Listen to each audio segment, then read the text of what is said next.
కథలెన్నో చెప్పారు, కవితల్ని రాశారు, కాలాలు దాటారు, యుద్ధాలు చేశారు. ప్రేమలో తప్పు లేదు, ప్రేమలో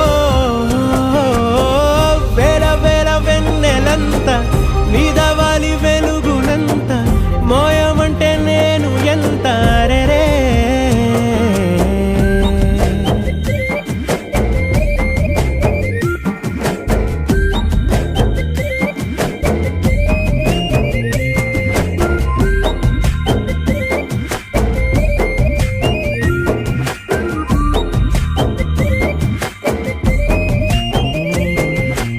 ఆకాశం తాకాలి అని ఉందా, నాతో రా చూపిస్తా